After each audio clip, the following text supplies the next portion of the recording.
Please subscribe.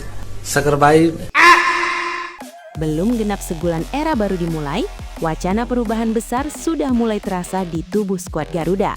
Sosok itu bernama John Hartman, pelatih berpengalaman asal Inggris yang resmi ditunjuk sebagai pelatih kepala Timnas Indonesia pada Sabtu, 3 Januari 2026. Penunjukan John Hartman langsung menyita perhatian publik sepak bola tanah air, bukan tanpa alasan. Nama Hartman identik dengan transformasi besar, disiplin tinggi, dan keputusan-keputusan berani. Meski telah diumumkan secara resmi, John Hartman baru akan diperkenalkan langsung oleh PSSI kepada awak media pada Senin, 12 Januari 2026. Dalam kontraknya, Hartman dikabarkan akan menukangi Timnas Indonesia selama 2 tahun, dengan opsi perpanjangan 2 tahun. Artinya, PSSI menaruh harapan besar pada sosok ini. Bukan sekedar pelatih sementara, tetapi arsitek jangka menengah hingga panjang. FIFA Series jadi panggung pertama. Debut John Hartman bersama Timnas Indonesia tidak akan menunggu lama. Ajang FIFA Series 2026 akan menjadi panggung perdananya. Turnamen ini akan digelar di Jakarta pada 23 hingga 31 Maret 2026 dan menjadi kesempatan pertama bagi Hartman untuk menguji langsung skuad pilihannya.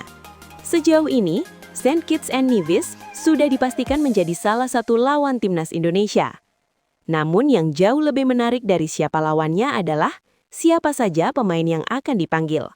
Karena dari sinilah publik mulai melihat arah baru Timnas Indonesia di bawah John Hartman.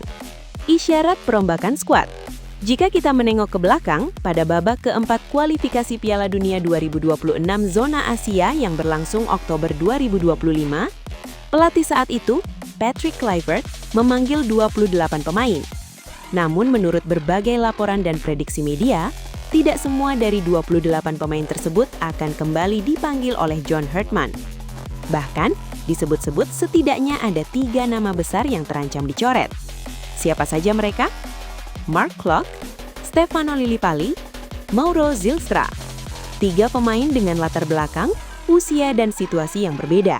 Namun punya satu kesamaan. Masa depan mereka di Timnas Indonesia kini berada di ujung tanduk. Mark Klok kalah saing di tengah. Nama Mark Klok tentu tidak asing bagi publik sepak bola Indonesia. Gelandang Persib Bandung ini sempat menjadi andalan Timnas Indonesia di beberapa era. Namun situasinya kini jauh berbeda. Di era Shin Tae-yong, Mark Klok perlahan kehilangan tempat. Namun secara mengejutkan, ketika kursi pelatih berpindah ke Patrick Kluivert, Mark Klok justru kembali menjadi pilihan utama. Sayangnya, performanya menuai banyak kritik. Puncaknya terjadi saat Timnas Indonesia kalah 3-2 dari Arab Saudi di babak keempat kualifikasi Piala Dunia 2026 zona Asia. Kini, di bawah John Hartman, posisi Mark Klok semakin sulit. Lini tengah Timnas Indonesia penuh persaingan ketat. Ada nama-nama seperti Ivar Schaner, Joey Pelupesi, Nathan Chuaon. Ketiganya masih relatif muda, rutin bermain bersama klub masing-masing, dan berkompetisi di Eropa. Dalam filosofi John Hartman yang mengutamakan intensitas, mobilitas, dan konsistensi menit bermain, Mark Klok berpotensi kalah saing. Bukan karena kualitasnya hilang, melainkan karena kompetisi di lini tengah kini terlalu padat. Stefano Lillipali, faktor usia?